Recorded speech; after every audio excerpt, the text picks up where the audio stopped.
ఆగండి, ఆగండి, ఆగండి. ఒక్క నిమిషం. టమాటా చట్నీ అందరికొస్తుంది. బట్ ఒక్కొక్కరి స్టైల్ ఒక్కొక్కలాగుంటది. ఒక్కసారి ఈ ప్రాసెస్ ట్రై చేసి చూడండి. సింపుల్‌గుంటది. ఈజీ వేగా అంటే టమాటా చట్నీ తిన్న ఫీలింగ్ ఉంటది.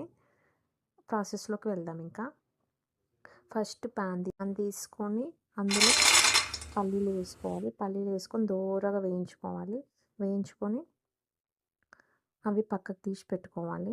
మంచిగా వేయించుకున్న తర్వాత పక్కకు తీసి పెట్టుకోవాలి. అదే ప్యాన్‌లో మనము ఒక 3 టేబుల్ స్పూన్ అన్న ఆయిల్ వేసుకోవాలి మంచిగా టొమాటోస్‌కి తగ్గట్టు.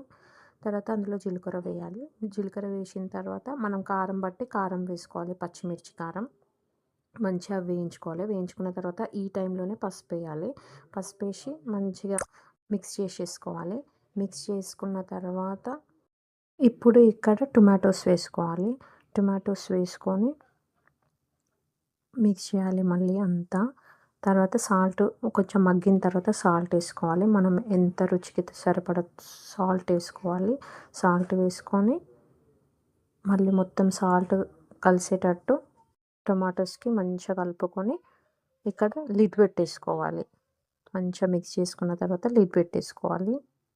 తర్వాత లిడ్ తీసేసేయాలి. లిడ్ తీసేసి మనం వేయించుకున్న పల్లీల పొడి వేసి మంచిగా మిక్స్ చేసుకొని మిక్సీకి వేసుకోవాలి. మిక్సీకి వేసుకున్న తర్వాత ఈ విధంగా వస్తుంది.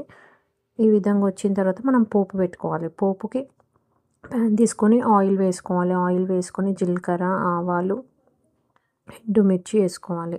ఎండుమిర్చి వేసుకున్న తర్వాత కొంచెం కరివేపాకు కూడా వేసుకోవాలి. వేసుకొని అవి వేగిన తర్వాత చట్నీలో వేసుకోవాలి.